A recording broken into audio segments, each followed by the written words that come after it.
Time's up, Admiral. Here it comes. Chevron 1, encoded. For my ally is the Force, and the powerful ally it is. Life creates it, makes it grow. You failed, Your Highness. I am a Jedi, like my father before me.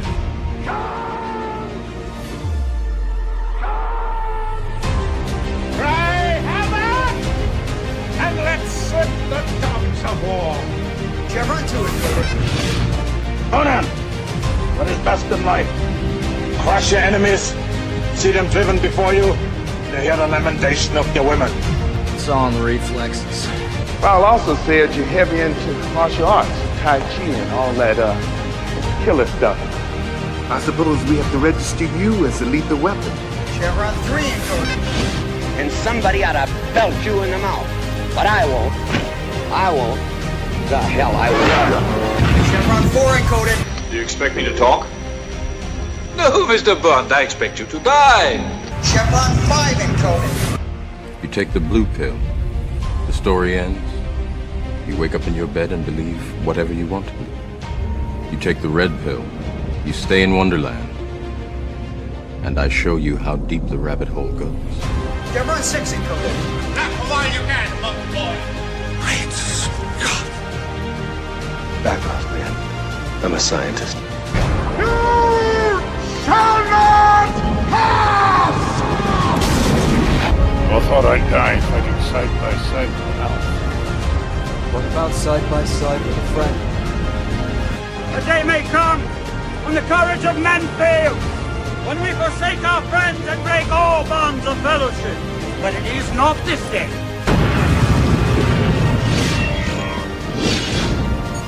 Chevron 7 is locked.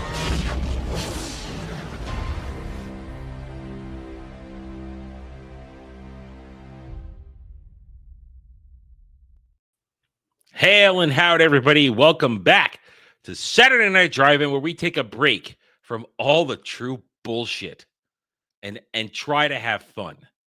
We try to have fun, Jed. Are you going to have fun tonight? Oh, I'm definitely going to have fun, especially because in the green room right before we went live, you said this was a good movie. I wasn't sure because when we talked about leading up to this movie, you were like, yeah, I saw the movie. I don't really remember much of it, so I wasn't sure how I you never were going to react. that. I never said that. I just said it's been a long time since I seen it. Yeah, you said it's been a long time, so I wasn't sure if you'd have no, not all the time. It's sometimes there, it's sometimes not. So I wasn't sure, but I'm glad you had a positive reaction. I saw this enough back in the day. It was thick. There was like maybe I remembered everything. There were no surprises. I remembered every single thing that happened in this movie. So there were no surprises. It was a little shorter than I remember, but all the scenes laid on. And listen, this is a fascinating example of a franchise starting and becoming something completely different as it goes along. It's a fascinating discussion to have. Not that that's bad. It's just really interesting to look at where it started and where it is now. Especially because you look at Tom Cruise in this first movie and he's just a skinny guy.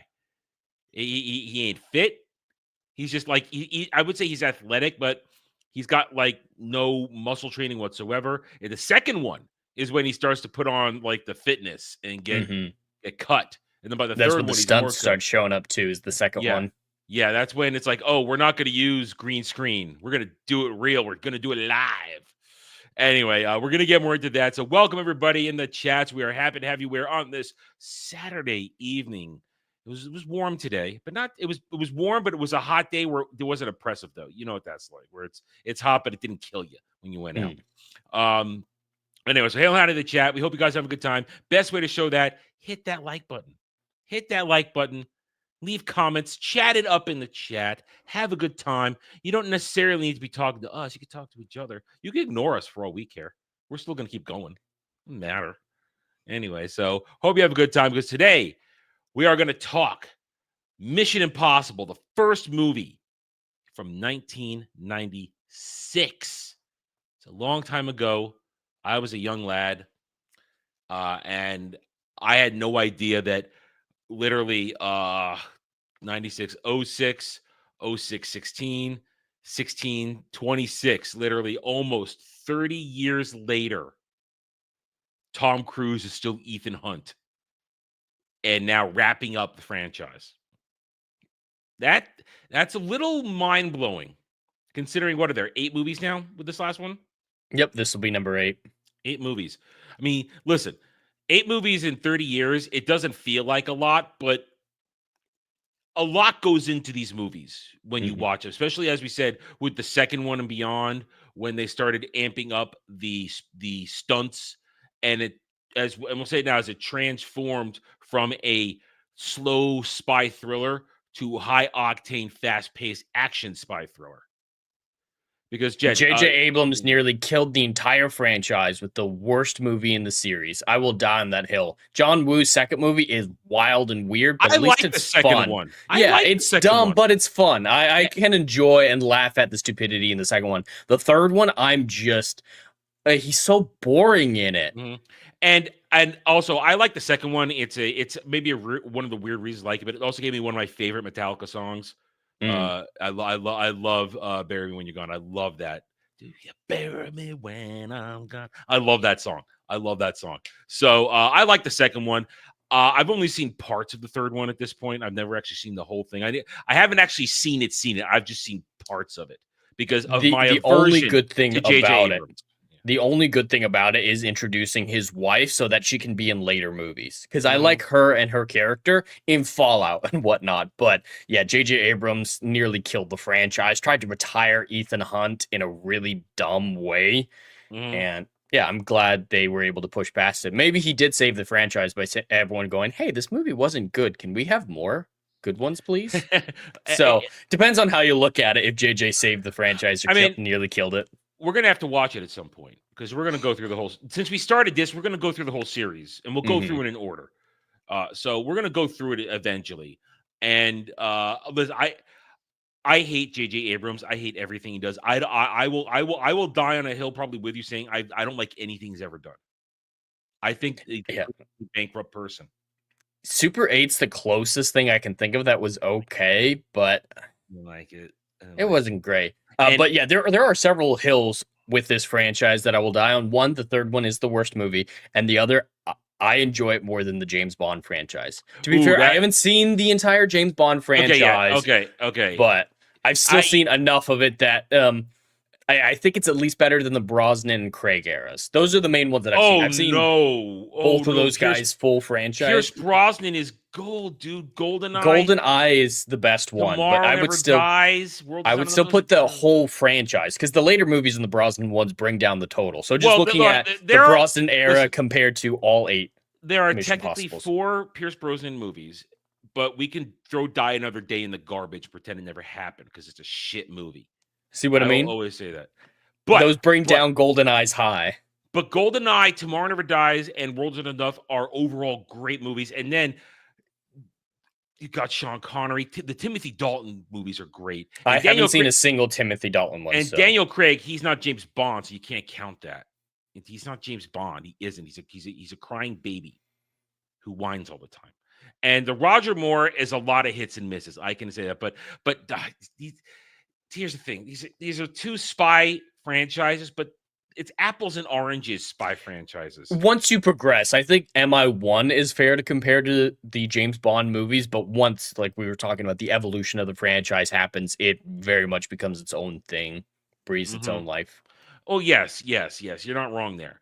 But I mean that you know what? That's a nerd fight right there. But all things have to be watched to have that nerd fight. You can't just go in half-read. So that's and I know you're not the only person who has that opinion.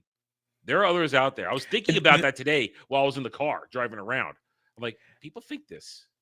The Bond franchise, I think, is too big to do a 1-to-1 comparison. So if there was a nerd fight, I'd pick, I don't know, the Brosnan era versus the 8 MIB movies or the Craig era and narrow it down a little bit. I would say pick, and I will say this again, toss Craig out there because they're not James Bond movies. I would say take the best 7 from Connery, Moore, Dalton, and Brosnan, or 8, best 8, and then and do that. Well, then you as get a- into the discussion of how do you define the best 8 without listen, one person making grand sweeping statements. I think there could be some general agreement on the best Bond movies of all time. From I can Connery think that the to first Brosnan. few I can see being easy, but going down all the way to 8. I think you can, because listen, you gotta, as interesting as Moore did it, you could throw a lot of those Moore movies towards the end. You could you're not throwing them away, but you could kind of push them to the side because they just started getting so 70s and early 80s where it wasn't working. And of course, I mean, by the time he gets to View to a Kill, man, it's just not working anymore. It's just not working anymore. It isn't. But you go all the way back to Live and Let Die, the first one. Oh man, Live and Let Die is hot. That's hot fire. That's hot fire. That. I mean, the two best Moore movies are Live and Let Die and Spy Who Loved Me. I'm sorry, Joxer. Moonraker ain't it. Moonraker is a joke of a movie, and you know it.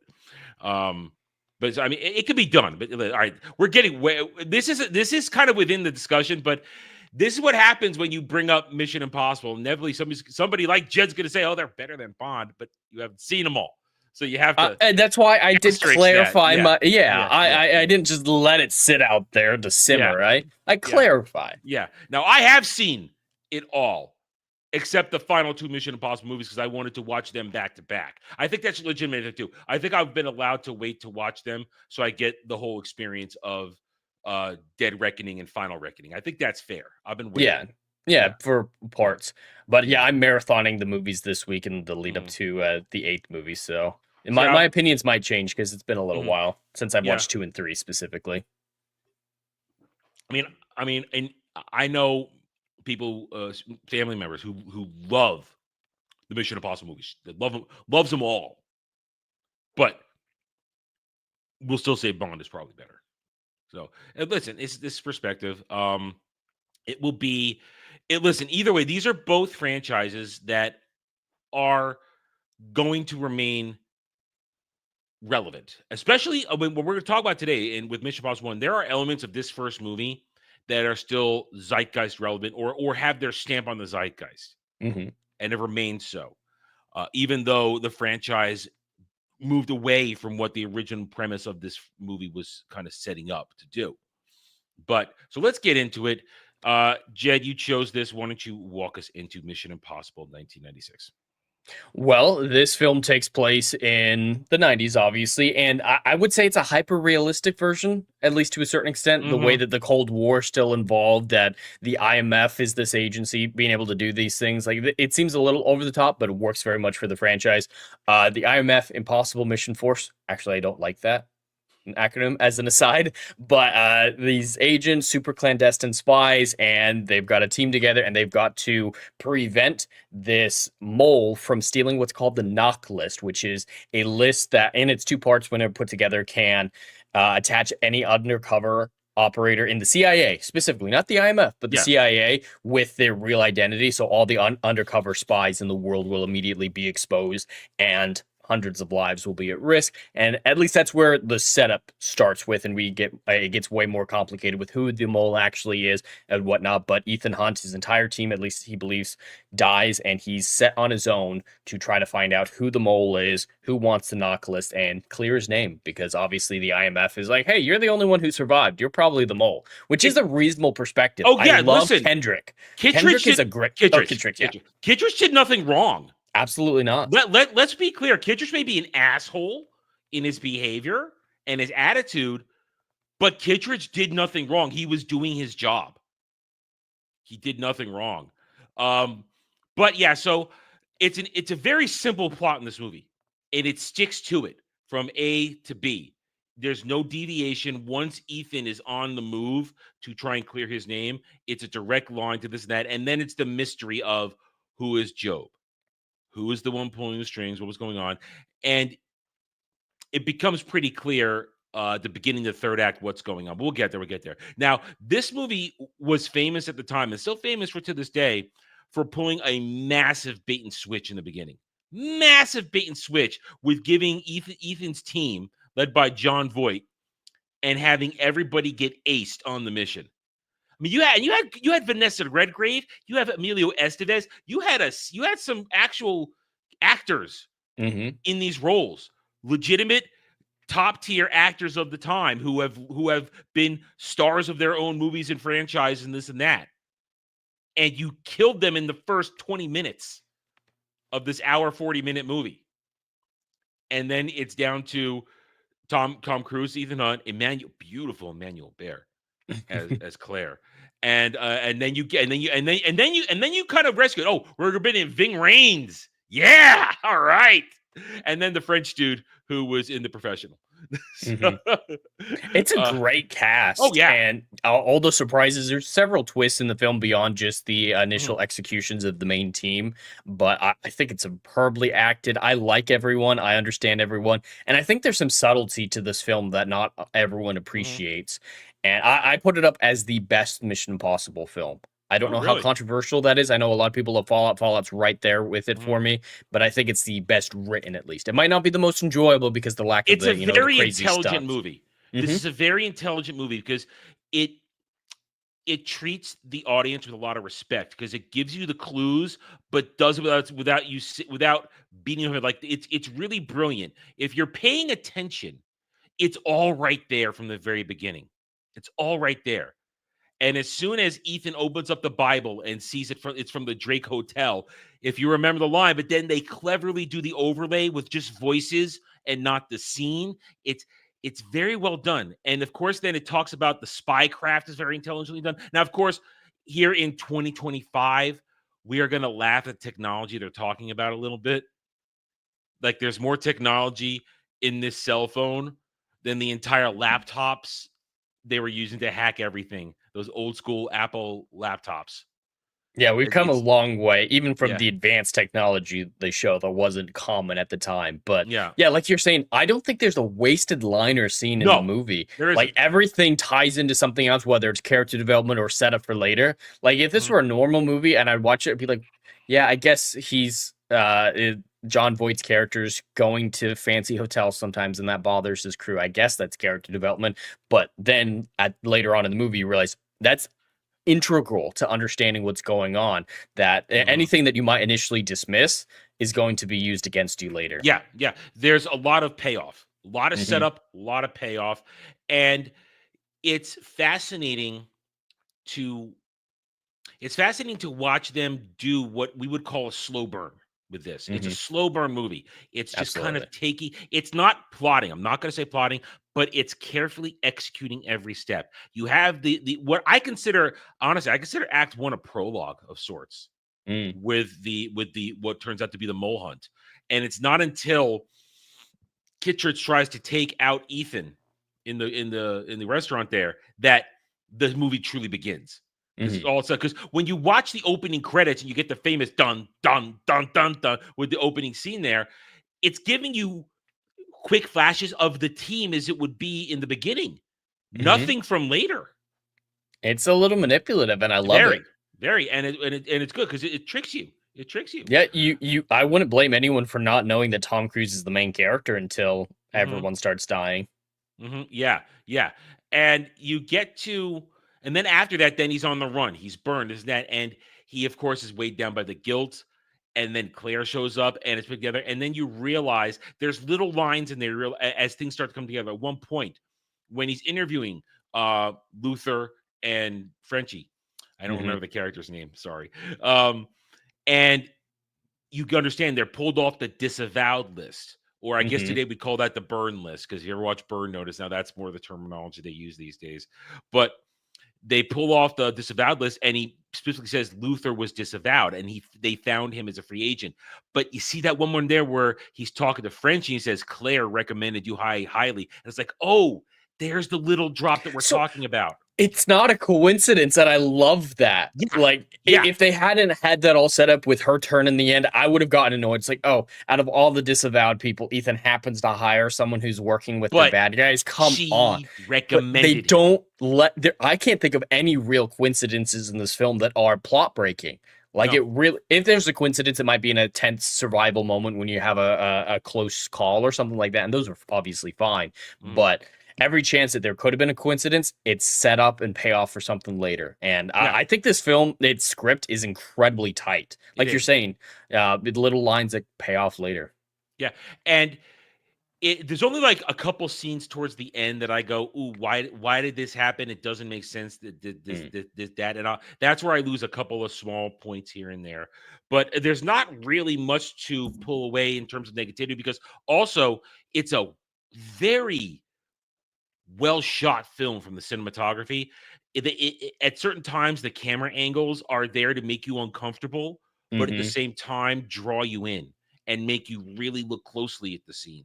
Like when Claire first comes in, and I think that's what you call a Dutch angle, right? That 45-degree angle. Yeah, that's a Dutch angle. Yeah. They rely heavily on the Dutch angle to make you uncomfortable, where you know they're lying on a bed, but it's like this. So you're looking at them and it feels awkward, but you feel the intensity, and you learn later it's also to feel sexual tension, because we know later that Claire's whole plan was to seduce him and to make him feel attached to her. She's going to feel vulnerable. So she's letting herself be just splayed out on the bed like that with the breasts heaving, and we're looking at it and we're thinking, yeah, okay, Ethan, what are you waiting for? But no, it's a tense situation, and she's just lost her husband supposedly. So of course that's going to happen, but it's still beautifully played out with a camera shot of sexual tension plus intense interrogation is the word I want to use. Well, the cinematography, like you're saying, is absolutely brilliantly done. And the two scenes that I really like to talk about when it comes to cinematography is the Kittredge scene in the bistro or whatever that you mentioned earlier. They have the camera angle that's up weird close-up angles. It's from very underneath, odd. And it's very disconcerting. And those don't start until Ethan starts to be suspicious. All the cinematography ties so well into Ethan's state of mind. If he's comfortable, the cinematography is comfortable. If he's stressed out, things are in a weird way. An excellent point. That's an excellent point. Yeah. It's all from his perspective. If he's in the scene, of course. The other one I want to mention is after they, rob the CIA, get the actual knock list that we'll get to. There's the guy who works in the knock list room who gets sent off to Alaska, and he gets his clothes mailed to him. That entire scene where Kittredge is talking about mailing him away is a single shot, and it has both Kittredge talking to whoever he is talking to, and the guy who's getting sent to Alaska in the background. Now, at this time, I don't believe they had invented those 2-lens cameras that they have today, which are used so incorrectly these days. Like Supernatural season 13 and 14, they used them in every scene for no reason. They're supposed to make you feel uncomfortable because your eyes can't handle having two separate things focused at the same time. So it makes you feel uncomfortable. And this was done really, but they had to do it by hand, I think. They were splicing the footage together specifically to create that effect. And that's why practical effects with just film is, for the most part, besides the train stuff at the end. The train stuff is pre-super stunt Tom Cruise mania. It's pre that. But for the most part, the film is incredibly practical. And I have to respect that. I honestly respect practical effects more than CGI, at least these days. Back then, it was still new, so it was impressive. It was a new art form. But yeah, just having to do that frame by frame was incredible.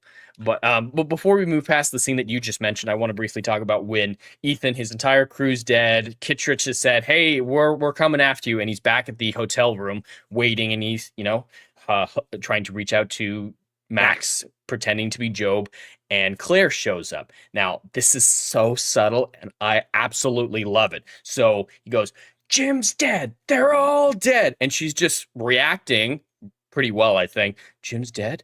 No, not Jim." Whatever. And then he says, "Who sent you?" And she whispers, "Jim." Oh, I missed that. She tells the truth.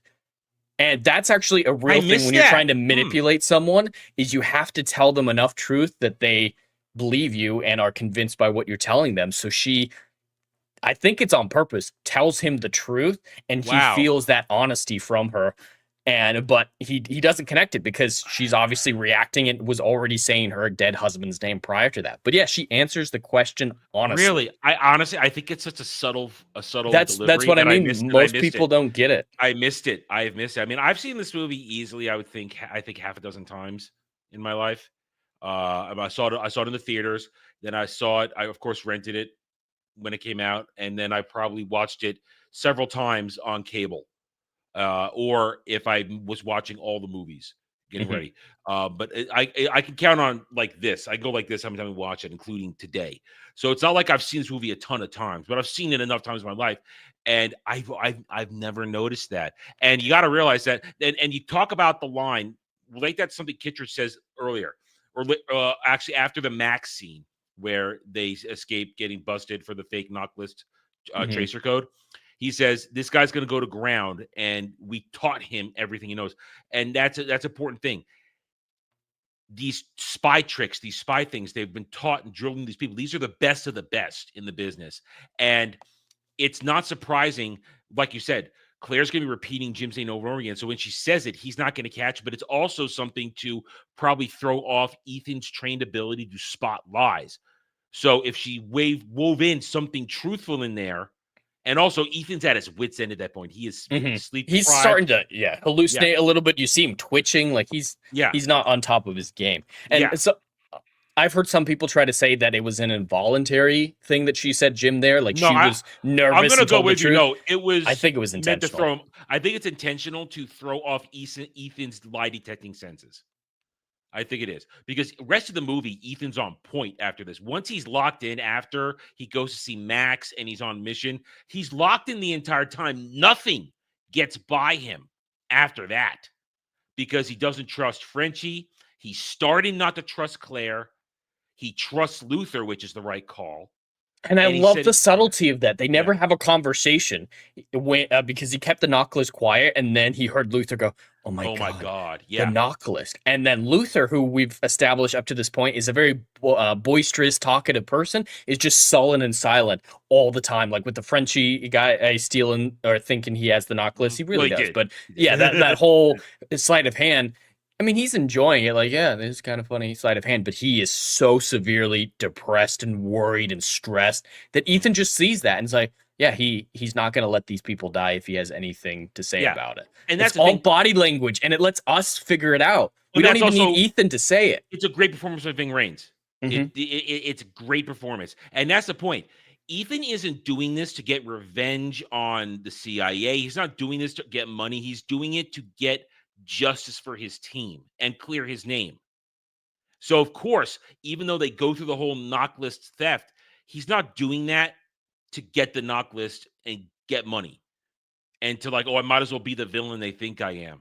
No, he's doing it because he needs the leverage, and he has a plan not only to get his own justice, but to make sure Max gets busted too. You know, it's like a full thing. And so we're skipping. Like I said, this is a pretty straightforward movie. There's no real twists and turns. There's no deviations from the main plot, and that's why this movie works, I think, because it just stays with the plot. There's no side adventure. There's no side things. There's not even a lot of, like you said, extra character relationship development.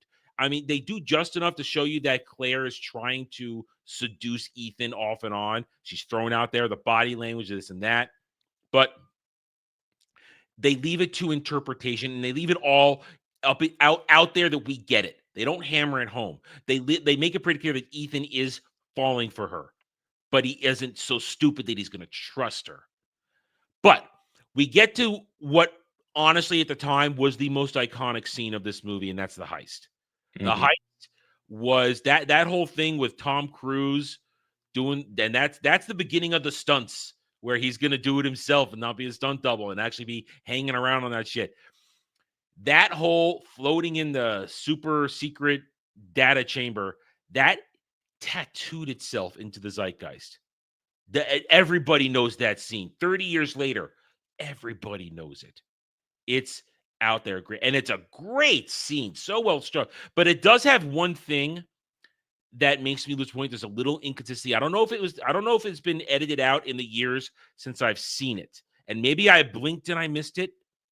But when he's in the room and Frenchie's holding on to him and the rat comes in the duct and it causes the freak out and he nearly hits the floor. At one point, when we see Frenchie pulling up, the rat's dead next to his head. It's supposed to be. Did you not see it? I guess maybe in the edit I got When did he the bite rat it? was when the rat was walking up, there was no knife in the ductwork next to him. When the rat was dead, the knife was next to him, and that's why he grabbed it and dropped it in there because it was next to him and was going to slide around. So he grabbed the knife to keep control of it because he had drawn his knife, stabbed the rat, grabbed the rope, and I didn't see it. I blinked and I missed it then. That's why he had the knife and why the knife fell. Well, okay. All right, I missed it then. I missed it. I blinked and I've always blinked and missed it because I'm always like I see the rat dead and I missed it killing the rat. I guess I was so focused on Ethan falling that because I know the scene with the sweat drop and all that shit. I remembered all that, and I know what's going on there, but I'd forgotten how he killed the rat. I guess it's like whoop, whoop, so quick that I missed it. Yeah, they don't actually show him killing the rat. Just the knife's not there, the knife's there, and then when he's scrambling to get Ethan up, the knife falls. Yeah. Well, yeah. So the rat dead. Because like, wait, how did the rat die? I didn't see the rat get killed. Why is the rat dead? Did he bite it? That's what I thought the first few times I saw this movie as well. It's like if you're that scared of a rat and you're gonna bite it, I guess you don't need to let go of the rope. If you're that gross, just do it. Yeah. So that I guess I'll reduce my point reduction. I'll take, but it's still so quick that I don't need it to see it, but I needed a little more to understand what's going on. Like maybe if I had seen the knife stuck in the rat, that would have been good enough.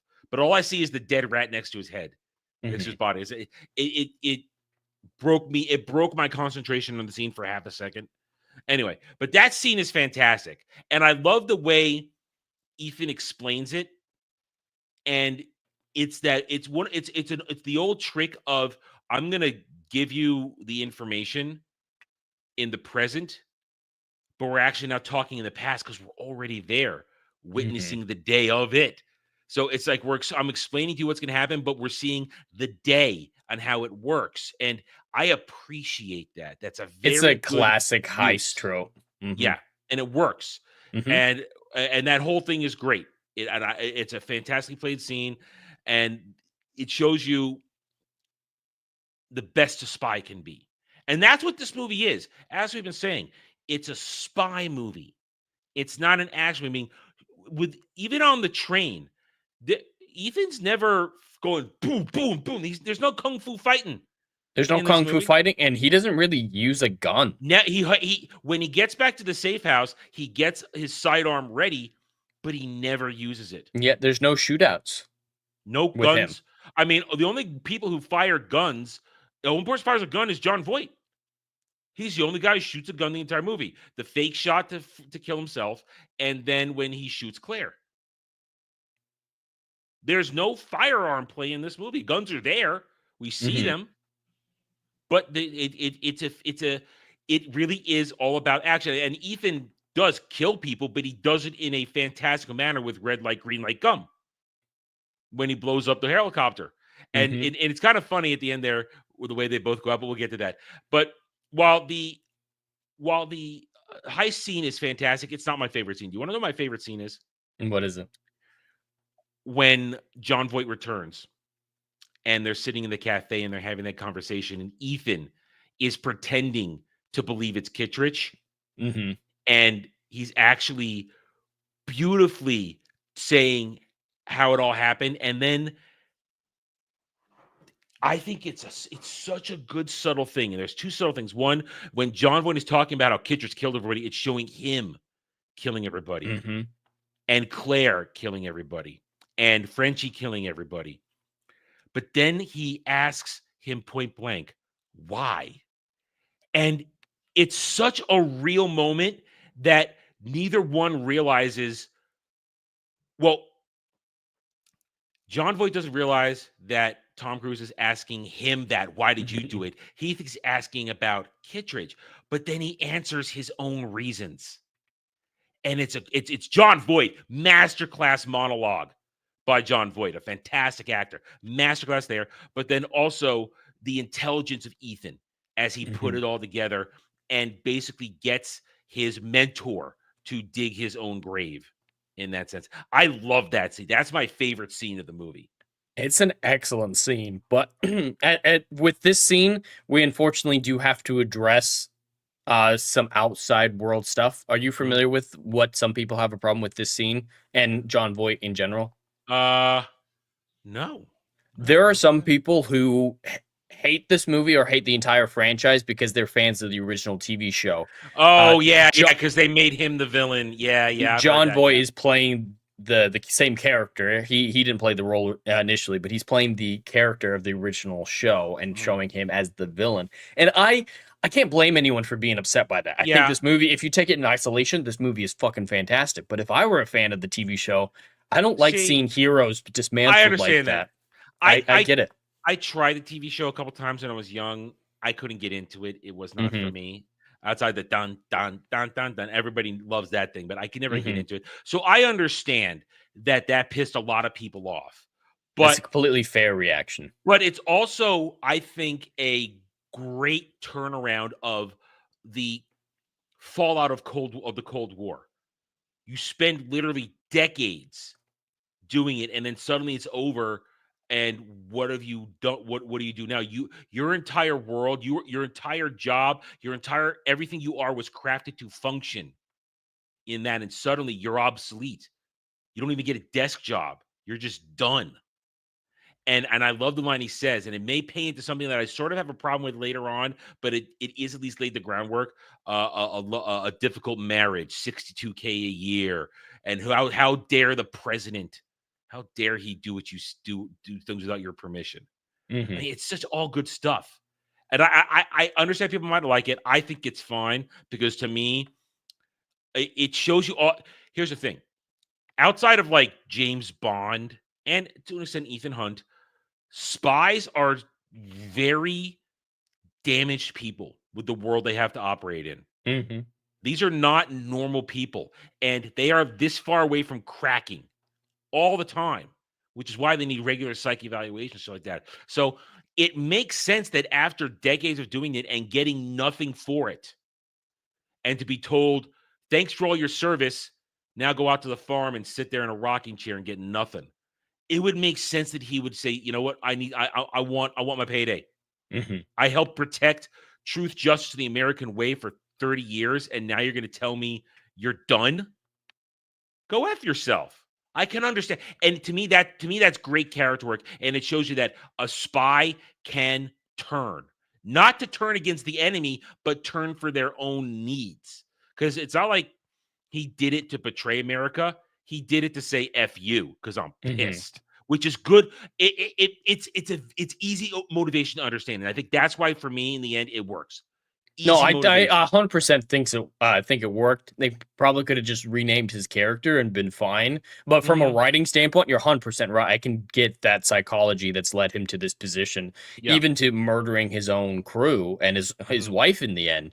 Like it's not a tenable position to pretend to be other people your whole life. Even actors, when they're crazy method actors, as you see with Heath Ledger, can take these things too far. If you lose a sense of self, what do you have to live for? Yeah.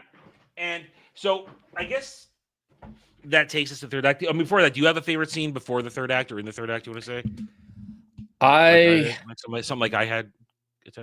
Nothing that specific. I enjoy the whole movie. Absolutely. But I just love that scene. That scene, when I watched it the other day, I was like, damn, that is a masterclass scene right there.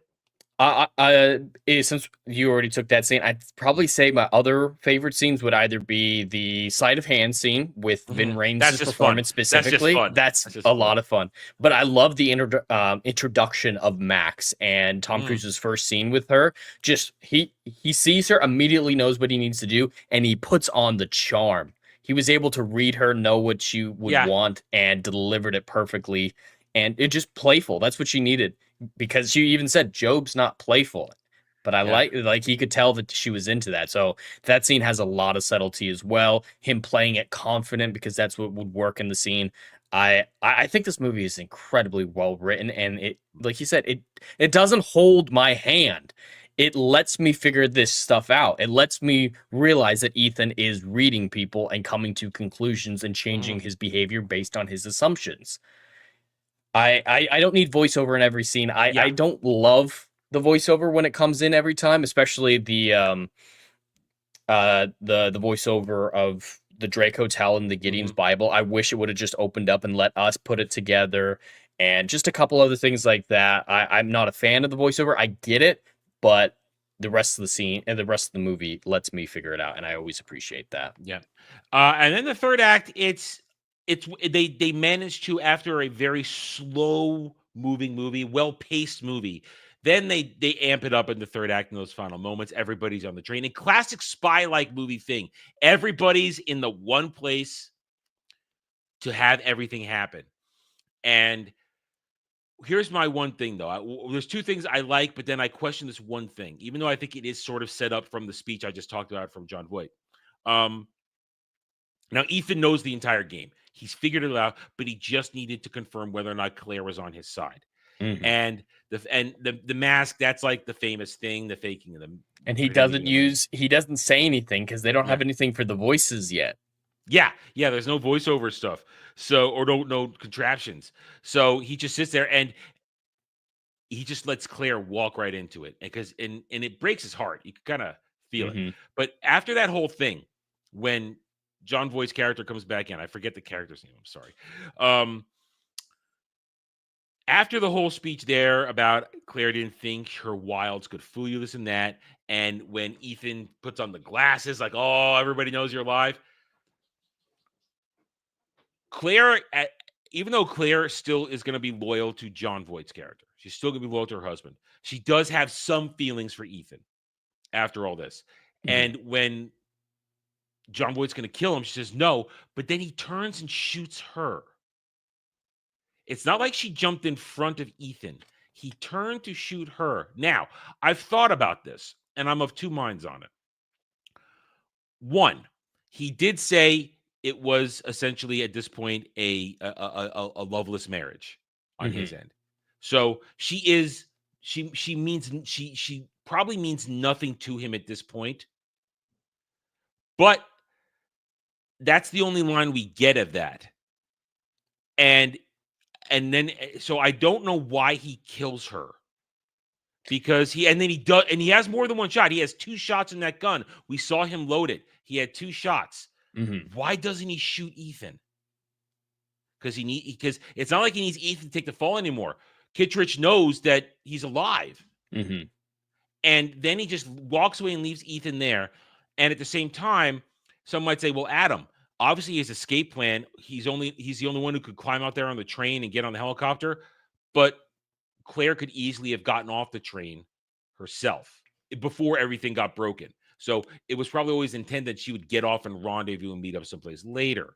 So I do not understand Claire's death. It gnaws at me as why it happened. Shock value for Ethan. I 100% agree that, especially with that second shot, he should have at least tried to hit Ethan. I think that would have fixed it a lot if he had taken that second shot and tried to shoot Ethan. But in general, I think Jon Voight did intend to kill her in the end.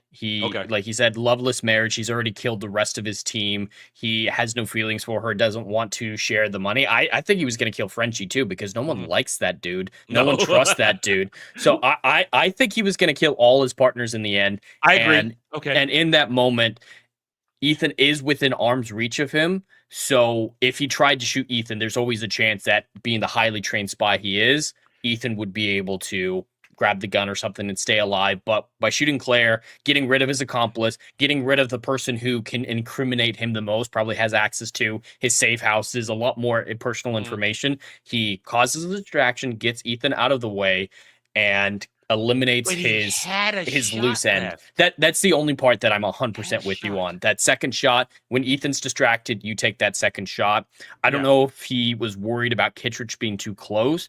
I think that would have helped a lot more if, like, right after that had happened, Kittredge opened the door and they were all coming into the bag. There are things that would make this scene a lot better, but it doesn't that just gnaws at me. work. I agree. It doesn't really work. It almost works, I think. It almost works. And then the top of the train scene is wild, and that's where it's over the top fantasy spy shit. Where, that he at the last second his hand grabs the suction cup, pulls himself up so the other train doesn't hit him. The whole idea that he still had the gum with him or anything like that. the whole thing is over the top, but it works. It's a great scene, and then they get to the theme playing, and it's so unceremonious how John Voight's character dies. You just see him ragdoll a bit. He just gets crunched by the by the chopper, and then that's it in the explosion. Crunch explosion. No, nothing like that. And you know what? I actually respect that a little bit. They didn't go the kind of thing where he sees the explosion coming at him or anything like that. No, he just gets crunched and he's dead. Frenchie gets the like, oh no shot as he gets going to crash in there. But it's a great little scene that in comparison to later installments is so short and small compared to what's going to go on. I mean, you just got to look forward to Tom Cruise versus Cavill and Fallout. Oh, that's a that fight. gets wild. But I love the character work in this scene as well, because John Voight is very much, I would call him an analytical person. And so he's focused on escaping. He's not trying to really kill Ethan. He's just escaping at this point. That is his purpose. And we know at this point, Frenchie is a vindictive person. He was shamed by Ethan with the sleight of hand scene. So I totally buy that in that tense situation in the tunnel, he would try to kill Ethan with the blades.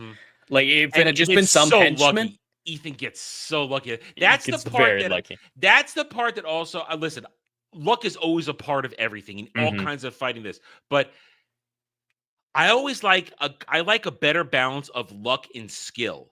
And in that moment, Ethan chasing him on top of the train, it's like that whole chase, we'll just call it, encounter, it's 85% luck.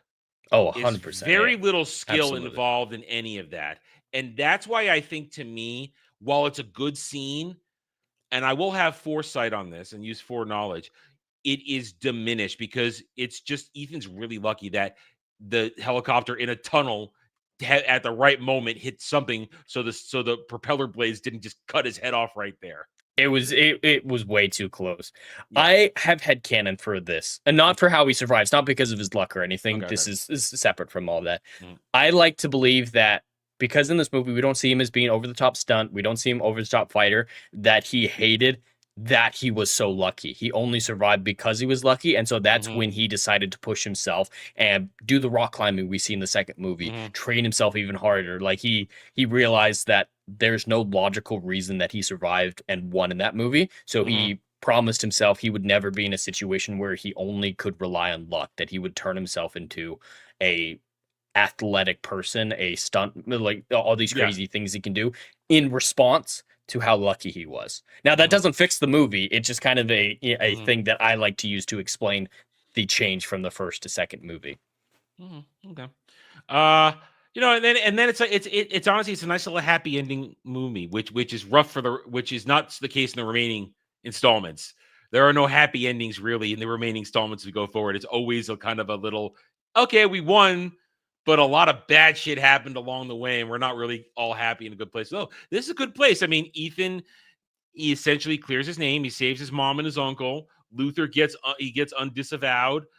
Kittredge got his man, or in this case, he knows who the culprits were, and then got his woman, who was the broker, the arms dealer. Well, Max. and I love that resolution because it implies that Max is going to work for the CIA. That they're going to. Oh yeah, they're going to make her an asset. Very simple. It's not, and that's the spy game. Max is not going to go to prison. She's too useful. She knows too many people. She can bring in too many other. I mean, she's a fish, but she knows bigger fish who will actually. She's just even though she's an arms dealer, she's essentially also an information broker. Well, an arms dealer is bad, but the employees are the customers are arguably worse. They're the ones that are going to actually do the bad thing, and so of course, Kitcher's like, yes, we're going to use you. We're not. I love lawyers are not going to be involved here. Who are you kidding? We're CIA. We're going to black bag your head and put you in a black site.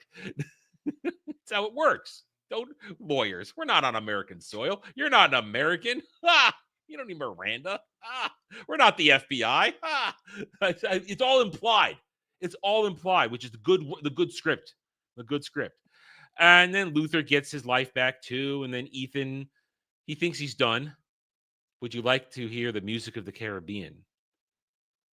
dun dun dun dun dun dun, and then 7 movies later, here we are. 7 movies, nearly 30 years later, here we are. Now, I don't know if you know this, but the guy who was sent to Alaska because of Ethan, he's showing up in the final movie. Really? And Kittredge came back for the 7th and 8th I know ones. Kittredge coming back. Yeah, I know Kittredge and is so back. they're trying to reconnect Hey, listen, every loose end. anything to get Alec Baldwin out of the goddamn franchise. I hated it that he was in it. I can admit that ruins a little bit the other movies. Whenever Alec Baldwin's on screen, that ruins it for me. I think he was okay in his first movie because he was basically a villain to the last 5 seconds. So it's you transport your actual feelings for him into the film. Yeah. So anyway, and the music is the music. It's just you got the iconic theme and everything else is standard spy music or semi-adventure thriller music. So it's nothing special.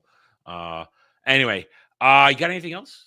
Yes. I wanted to go into a little bit more detail about Kittredge. I find him one of the most fascinating characters in this movie because he's not what you'd expect. He could have absolutely been portrayed as a generic villain, like a lot of the Treadstone people in the Jason Bourne movies. He could have just been, oh, CIA, we like control. Ooh. It could have been that simple. But every time you see Kittredge, yes, he's an asshole, but all his decisions make sense. He's not leaping to conclusions out of hate. And even with what he does to Ethan's mom and uncle, Ethan understands it. Ethan probably would have done the exact same thing in his position. So he doesn't hold any malice to Kittredge after that. And he uses Kittredge to help clear his name at the end. Yes, that's for his own game, but I think it's genuinely because he trusts Kittredge to do the right thing. Kittredge wasn't so ingrained in his own ego that he's like, I have to put Ethan in a black box just because he could reveal that I was wrong. He's going to do the right thing. Because the thing, Kittredge is an asshole, but like I said at the beginning, he did nothing wrong. He's actually doing his job. He's actually trying to protect the CIA, protect America, and I think it's pretty clear he wasn't going to actually do anything to Ethan's mom and uncle. That was a ploy. Yes, they were visibly arrested, but I don't see him as actually going through with it. He's not evil. He's just a bristly dick who's very into his job and will punish and clearly he doesn't brook failure. He doesn't like failure, and he will punish you for failure or to make sure we're sending this guy to Alaska because we cannot let anybody know we just lost a knock list. Can't do that. And our jobs, we're not going to give up our jobs. So we'll cancel his dumb ass, put him out there. So it really, Kittredge did nothing wrong. But you don't. In his position, I would assume it was Ethan too. Well, the young man with a lot of ambition, a lot of charisma, not making a whole lot of money. Like Ethan looks like a prime target to be turned. Absolutely. And then he's the only survivor in this suspicious circumstance. And then, of course, there was the fake money that was put into his parents' account that he talks about. Everything paints Ethan as the bad guy. And that's good writing. But that's good writing where to make a character look like the bad guy, but in reality, if you're able to objectively remove your emotion from it, realize, no, he's just doing his job. Yeah. And in the end, there's nothing wrong with Kittredge. And in the end, when everything plays out the proper way, Kittredge still does his job. And he does and it's like, oh, okay, you didn't do it. Fine. You're off the hook. Like you said, there's no. And he uses Max. He is like the quintessential spy, making all the decisions. Like I could 100% see Ethan making all the exact same decisions throughout the film if he were in Kittredge's place. And that's why I find him such an interesting character. He didn't really do much in Dead Reckoning, but in this film, I find him complicated. I find him intriguing. Well executed. Yeah. And they didn't need to do that. I think a lot of people would like this movie the same amount if they had written him as generic CIA dark site evil man. It would have made no difference to most of the audience, but I really appreciate that sort of complexity. I feel like it's taking care. Let's not make America look evil, which is all too easy and people are all too willing to do today in a lot of things. Let's make America look evil. Well, don't you love that the Tom Cruise senator is a Democrat worried about where taxpayer money's going? Yeah. All right. Things have changed. Yeah. Oh, yeah. Anyway, well, I got nothing else. So that's all you got. We'll score it. Yep, that's the main thing. And then right. the practical effects. I love the makeup. The masks, some of them Everything are is great. done practically, some of them are, It's the done with good lost camera art. work. It's lost art. Complete lost art. Anyway, all right. So let's go. It's your week. You get to go first. Okay, perfect. Well, yes, like I said, I think this is the best Mission Impossible film, or it's like tied with Fallout. Fallout is absolutely incredible. I think it's way more deep than a lot of people think, or at least more complex, a lot more subtle, like the lines that we've been talking about. I can't find many scenes that have any issues. I wish there might have been a little bit more to go on with the plot, understanding a few of the side characters more, of course. Those are obviously common drawbacks to films. And then the scene that you're talking about with John Voight shooting his wife and not trying to shoot Ethan. I get shooting the wife, but you should also try to kill Ethan. So that scene draws some negatives for me, but I always have a great time with this film. It's one of those films that if I don't know what to watch and I see it doom scrolling through Netflix or something, I'm going to turn it on. I can watch this movie 100 times in a week and be very satisfied with it, very happy with it. That's why I have to give this movie an 8.5 out of 10. Ooh. Wow. This is a rare time where you're just slightly above me. Now, I like it for all the same reasons. I enjoy it, but it's just there's a couple things towards the end that kind of get me out of it. It's really the third act that kind of takes most of my points away. I don't like the fact that John Blake doesn't shoot him. He's such a calculating villain. It just doesn't make sense to kill Ethan Hunt. You have him dead to rights, but you kick his ass a little bit and you walk away. And I just don't. And while the fight on top of the train with the copter and everything here, it's a brilliantly shot scene. Like I said, the luck factor versus skill factor. Ethan's been so skillfully portrayed in terms of his spy craft that the loss of actual skill in that fight to show off it misses something. It's missing something that even though this show even though this movie this franchise transforms from low-key spy thriller to high octane spy thriller as it goes forward, I think it was better off going high octane. Otherwise, another low-key one might have killed the franchise faster than it almost died with between 2 and 3. Anyway, so I'm going to give it an 8 out of 10. Give it an 8 out of 10. One of those rare occurrences where Jed scores something higher than I do. Anyway, now I do have a movie for next week, but before that, one more reminder for everybody. You've got essentially less than 24 hours to submit your suggestions for second quarter chat choice movie. Go to my community tab. The post is still there. Leave a comment of movie you want. There's already a bunch of them, but yours is still valuable because they will be handed off tomorrow at the end of Roundtable. I will get somebody. We're going to hand it off. They're going to choose 4. And then all next week, you guys get to vote right up until today, a week later today. You know what I mean? God damn it. Next drive-in, you could choose it, and then that gives Jed and I a week to watch it. But before that, Jed, I've chosen a good one next week. This is good. You're gonna like it. You're gonna like it. I didn't want to go too deep, but I wanted to do something fun but well known, where I know we could still have a great conversation both about performances and a little bit of history and a little bit of the fantasy. Jed, are you ready for English accents in England? Are you ready for an English accent in England with Kevin Costner's Robin Hood, Prince of Thieves? Ooh. Are you ready for that? I'm definitely ready, for that. Yeah, let's watch We're watching Prince of Thieves next week. I felt it was a good direction to go. Good direction to go before we lose control of the show for a week. Anyway, so thank you everybody for joining us. If you're watching live right now, you're going to be redirected to tonight's Ballbusters Gaming Among Us stream, where many horrible things will be said and much gnashing of teeth and pro clutching will be done. Anyway, so thank you one and all for watching us. Hit those like buttons, subscribe to the channels, and we'll see you next time. Until then, guys, take it easy.